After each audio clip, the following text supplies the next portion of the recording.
Mais c'est quoi en train de faire là? Ah, je suis juste en train, je remets vos intestins en fait, à l'intérieur.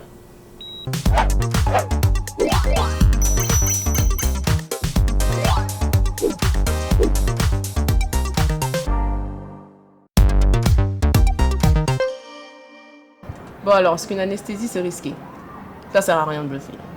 Je sais lire tout type de mensonges sur toute forme de visage. Oui, sans bluff, l'anesthésie, ça peut être risqué. Vous allez rencontrer l'anesthésiste avant toute chirurgie pour, en fonction de vos antécédents, du type de chirurgie, on évalue le risque d'une anesthésie à environ 1 sur 100 000 anesthésies. C'est l'équivalent d'un voyage en avion.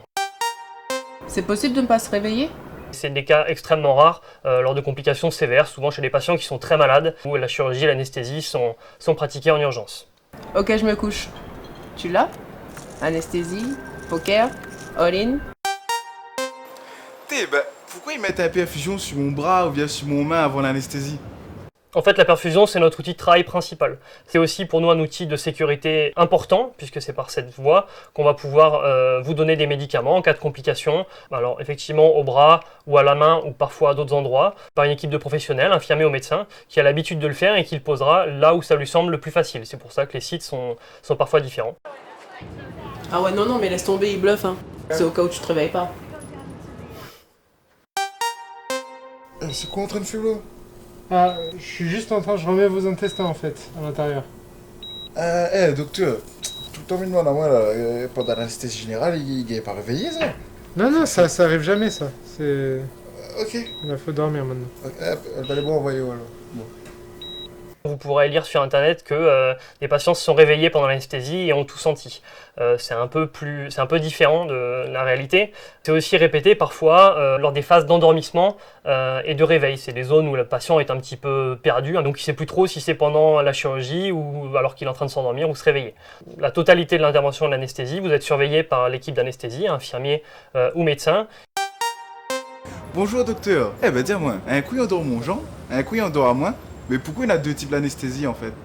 Une anesthésie locale ou loco-régionale, où on endort en fait une partie du corps, ou une anesthésie générale, où cette fois-ci on vous endort complètement, comme un sommeil très profond. Et on va choisir la meilleure technique par rapport à vos antécédents, aux médicaments que vous prenez, aussi au type de chirurgie bien entendu, à la durée de la chirurgie. Et enfin parfois on peut associer les deux techniques, comme par exemple pour la chirurgie de la prothèse de hanche, où on peut endormir une partie de la hanche, pour que la hanche dorme plus longtemps que ne dure la chirurgie, afin de diminuer les douleurs après l'opération, et ensuite vous anesthésiez complètement pour un confort optimal.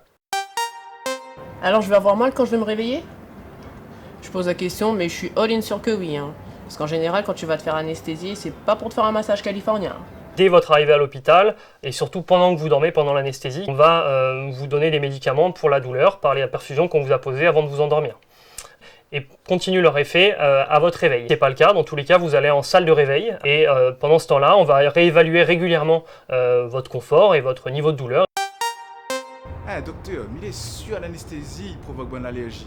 Et oui, c'est vrai. Comme à chaque fois que vous prenez un médicament, en fait, on ne peut pas forcément l'anticiper et le prévoir, mais vous pouvez faire une réaction allergique. On utilise de nombreux médicaments. Les réactions allergiques sont rapportées dans une anesthésie sur 10 à 40 000. Les réactions sont la plupart du temps, c'est des petites taches rouges sur la peau, c'est parfois quelques petits problèmes respiratoires, et on peut les traiter rapidement. Malheureusement, dans certains cas, et c'est heureusement extrêmement rare, les réactions peuvent être plus sévères. Encore une fois, on a des traitements qu'on peut proposer à ce moment-là, et on s'adapte à ces situations. On a le mot, docteur, on connaît mieux les capons.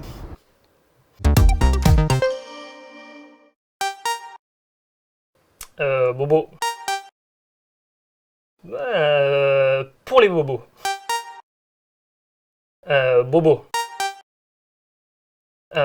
Très bobo.